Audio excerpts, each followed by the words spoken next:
Don't forget to like, follow, subscribe, and turn on notifications so that you will receive alerts when there are new episodes. Go get it. That's what I tell them. I've been grinding for so long, I wake up and chase my goals. I go out and I go get it. How to code, that's all I know. I don't succeed, then I don't breathe. Success, what does it mean? If I conquer all my goals, then I'm living out my dream.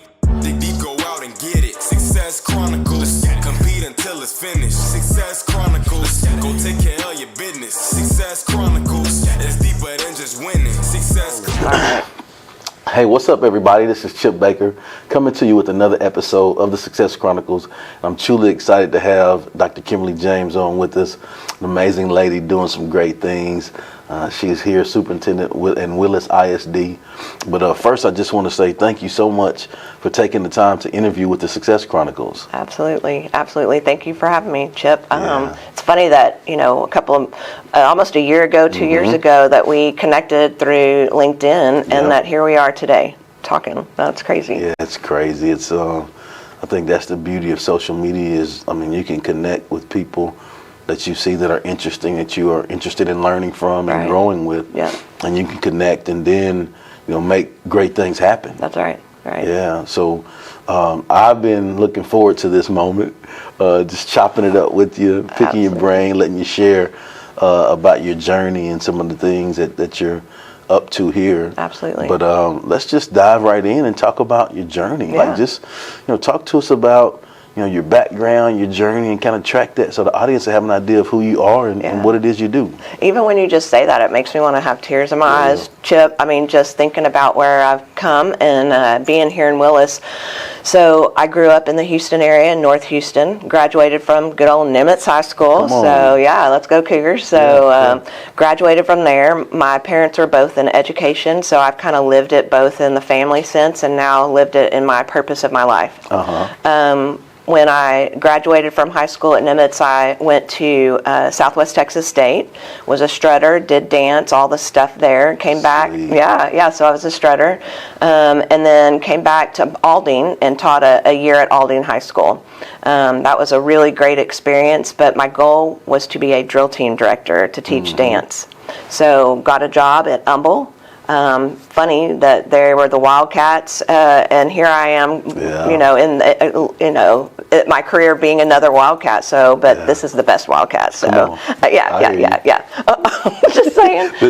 That's right. So, did drill team and dance for about 7 years. Truly enjoyed that. So important to get students plugged into things that they love because they aren't coming. We want them to come from reading, writing, and arithmetic, but that's not really why they come sometimes. And so providing those opportunities for them to plug into the school, I felt like that's what I did. Had some babies, and that changes your life and changed my perspective, and I needed some time with them. So went to Aldine, was a teacher, an elementary school teacher, taught first grade. Found that high school and elementary is kind of different. Kind of different. Made a life change. My husband and I, we moved to the South Texas and was there for a couple of years and worked in Rockport as an assistant principal. Learned a lot of great things there. Ended up moving back to Houston. Worked at G.W. Carver Magnet High School in Aldine again. Interesting experience there. My assistant principal that was at Nimitz High School when I went to school, Clarence Johnson, was the principal there and hired me. So I not only was his student, but then he was my boss. And I cannot tell you what amazing things I learned there. And especially in the Magnet program, it was really an amazing experience. Stayed there about 5 years. Moved back to Corpus area, was a high school principal, middle school principal, and then I ended my career before coming back here as opening a new high school in Corpus Christi, Veterans Memorial High School. That was amazing. It's neat. Building culture, two rival high schools, and developing our own sense of pride. It was a cool experience there as well. Moved into chief of staff role in Corpus, deputy superintendent there. but I knew I needed to be back home with my family. I have 2 sons that are here, live in Houston. My parents live in the area, and it was important for me to get back. So I found myself here at this amazing place, One Team, One Purpose, Willis ISD. That's awesome. Such a neat journey. Yeah. I think there's lots, as I hear you talk about your journey, that comes up for me. I think the first thing is quality relationships. Absolutely. I think another thing is life experiences. Yes. You know, when you think of, you talked about that journey, there's lots of different things in life. Yes. And I think you were blessed and fortunate to learn along the way. But I think the biggest thing when you were talking, it made me reflect on my educational journey too. And aren't we blessed to have so many great people in the profession? Yes.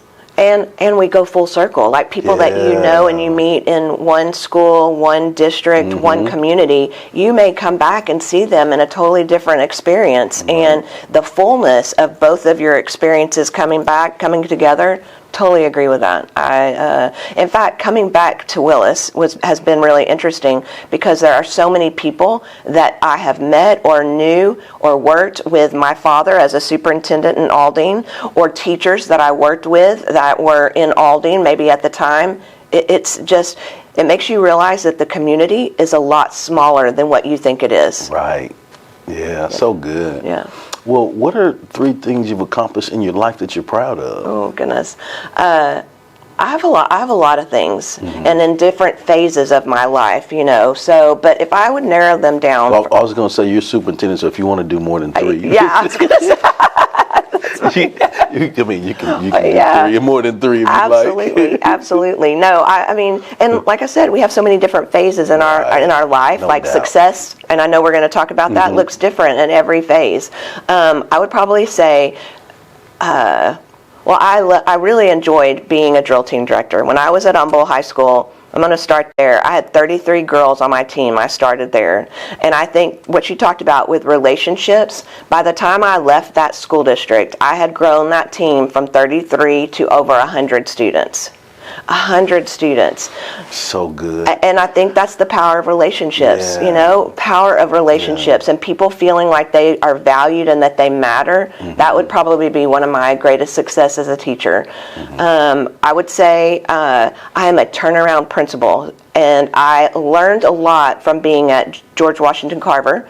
It was at the time and I hate talking about ratings, but it was, a poor rating. They had not seen success. And working with that team, we turned that school around in 3 years' time. It was amazing. To a campus that was underperforming to excelling. Students that were graduating with choice, engineering, being able to just choose whatever they wanted to do. So that was what really inspired me. And that was as an assistant principal. But it gave me that hunger for, if we can do that, how can I do that in other campuses? And so when I went to Rockport, I took a middle school, did the same thing, and it truly was an F-rated campus. It was a needs improved back in the time. Right. And we turned that campus around, and every single time it's with a team, Chip. You cannot do anything alone. You have to have. Let's look at the camera and give them that one again. Right. You cannot do anything alone. It takes a team to build success. Yes. So doing that same thing. So I feel like that a second success is improving academic achievement for all children. That is the basis of my, career, if you will, in academics. Having that opportunity to open up a brand new high school. That school, there had not been a high school in over 50 years in Corpus. So again, the significance of taking rival high schools and blending and making a culture, that's huge. Yeah, that's huge. big. That's real big. I'm going to just say, making it to superintendent, that is significant for me. To know that a community, that their needs were something that I could meet with my experiences, that variety of experiences that you talk about. So knowing that I could come here and do that, but also be with my family, be closer to my family. Bonus. Yeah, all the above. Yeah. But that's the academic side. That's my career side. I guess I want really also to then say everything is grounded in my faith.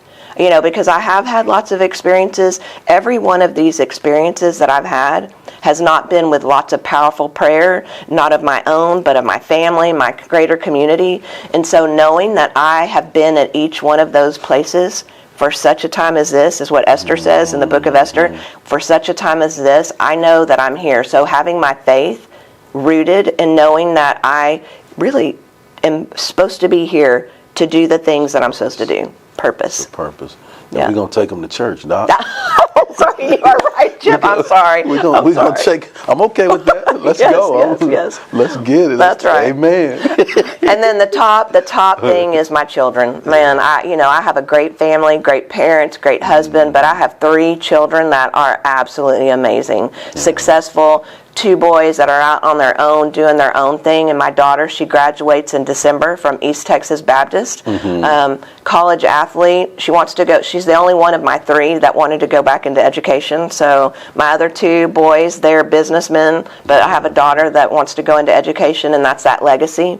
And so you talked about legacy. So yeah, That's so good. Yeah. Well, just hearing you discuss your journey, hearing you talk about the things that you're proud of, I would consider it to be hugely successful. Yeah. So let's touch on success. Yeah. What is your definition of success? Right.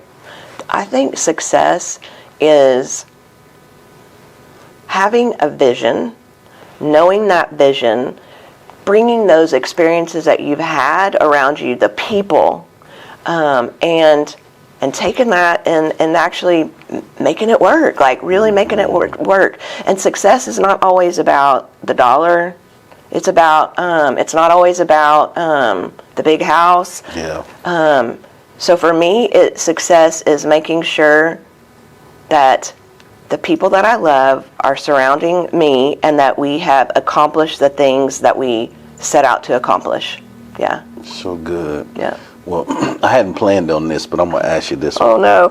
No. I don't know if I have notes. No, this is good. Like myself, I'm a 4th generation educator, and just hearing you talk about your parents being in education, and it just gives me chills before I even say it. But I can remember as a kid just seeing the sacrifices that my mother made, and going above and beyond to help kids and others when we didn't have, or giving service, or requiring us to give service because she knew that was the way to understand that that's what it's about. It's bigger than us. That's right. And so, is there I got stories for days, right? Yes, yes, absolutely. So is there a particular story that comes up for you where you remember just that influence of seeing your family do what they do that made that I don't know, a difference, sparked your heart? Can you mind sharing one of those? Yeah, I mean, I definitely can see that a lot with my dad as a superintendent. I remember him telling a story about working so closely with the cafeteria ladies at Aldine High School when he was there. And he talked about the pride that they had, because in Aldine, every time they had a year of service, they would get a pin. And the pin would go on their apron. And this is so crazy, it just came immediately when you said that. But the pride that they had, because obviously they had to put a new apron on every day they went and served in the cafeteria, right? I mean, and so they would have to take off and these ladies had 20 years of pins, because that's the other thing, is making sure that people want to stay.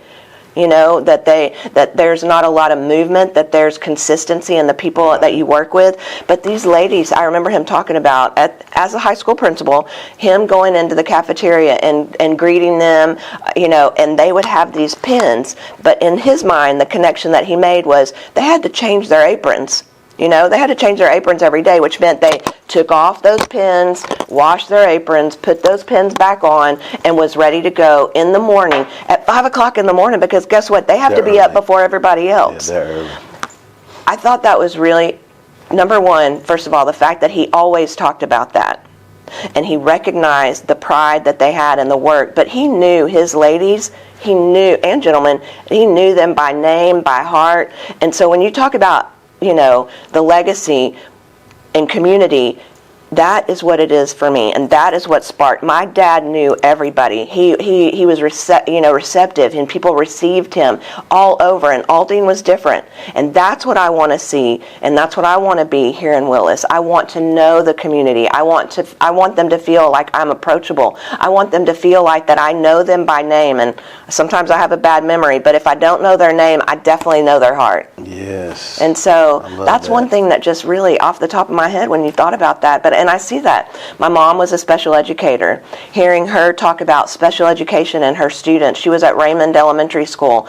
Those are the experiences that I lived with at the kitchen table. The kitchen table. Let's go. Yeah, yeah.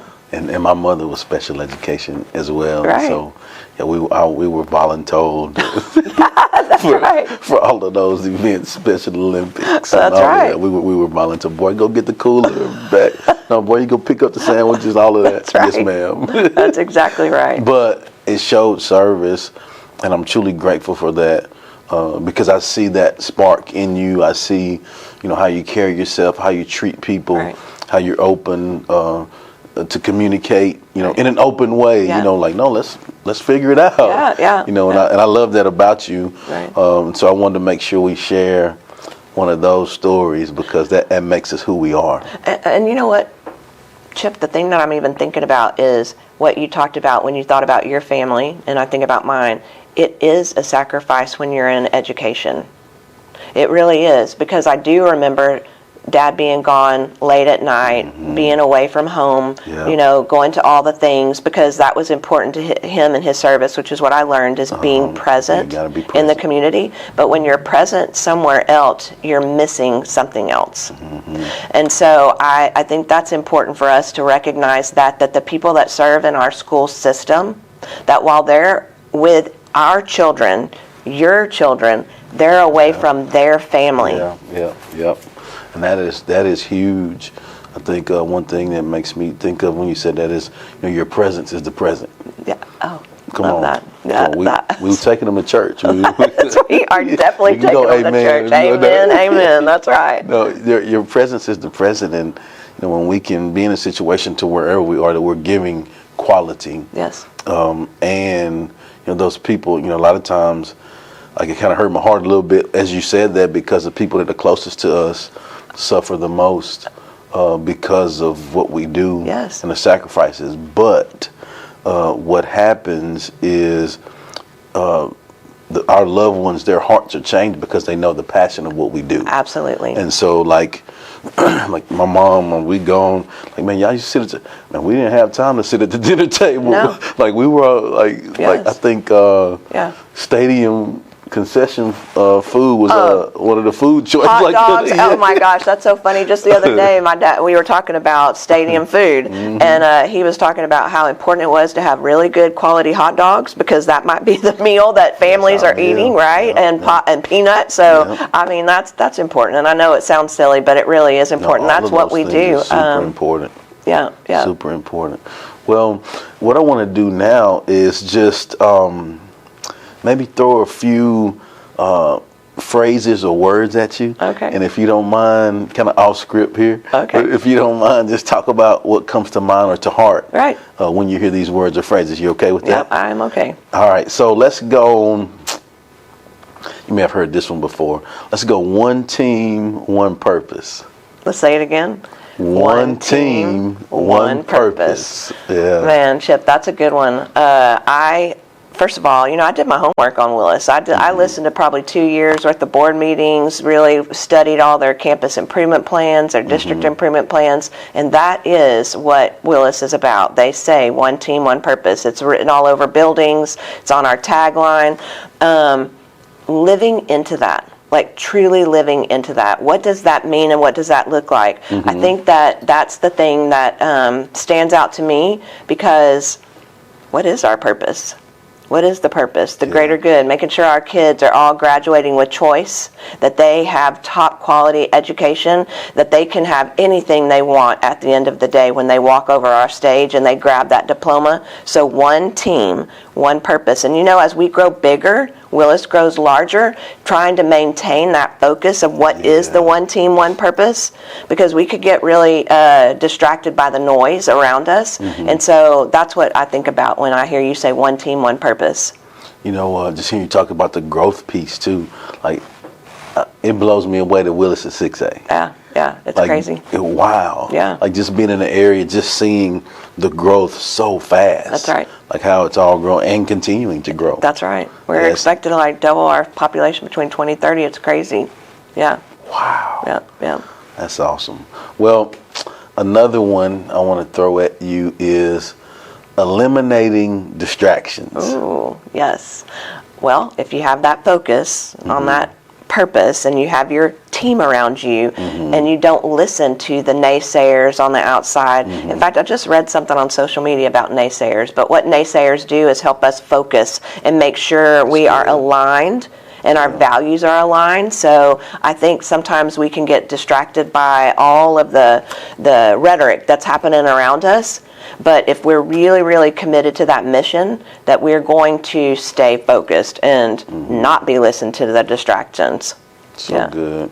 Well, this last one, I want to pause a little bit before I give you this one, and then I'm going to lean into you and say, hey, this is the good one. Okay, I'm ready. Good. You can sit up for it. I'm going to sit up. I'm sitting up. No, the last one I want to give you is legacy. Yeah, legacy. So legacy for me is... It's a lot, First of all, I feel like I'm a legacy of my dad, so that makes me want to choke up. It's living beyond today, and knowing that we're producing these small seeds that are going to sprout and grow into something greater than ourselves. You talked about that earlier. I look at my daughter; she's part of this legacy of educators. You as a generation, what did you say? Fourth generation. That's powerful. Yeah. But not only in our bloodline is there a legacy, but it's also in the people and the people that we meet. I think about my legacy. Every time I've been to a different school year, or a school district, I have planted seeds and I have set leaders on paths that they are part of my legacy, if you will. So, and I pray that don't want to go back to church, but I'm going to say, I'm just saying that my mind and my mouth and my heart are in line with what God is asking me to do. And that really gives me chills, because that's huge. That's huge. That's my legacy. You know what I call that, what you just described? I call that being in alignment with your assignment. Ooh. Come on. Yeah. Hey, we said we were going to take them to church now. We are definitely. We said we were going to take them to church. Absolutely. Just doing those things, it's important that we are in alignment. Right. That our actions back, our beliefs and all of those things. Sometimes we have to check our BS, our belief system. That's right. Right. But, I also believe the big man has given us all special talents and gifts, and mine are different than yours, and yours are different than whoever's. But it's our job to tap into what that is. Right. And when you tell me that, when you even make me think about that, it kind of goes back to that one team, one purpose. Yeah. You're talking about your gifts, maybe different than my gifts, but if we can surround ourselves and bring that team together, that's the strength of our diversity, is you having something that I don't have and I have something that you don't have, and that plants that seed for that legacy that's going to grow beyond us. Yeah, so we're going to look at, again, that's the strength of our diversity. Absolutely. Like you said that, so I want to make sure that there is strength, there's power in our differences. That's right.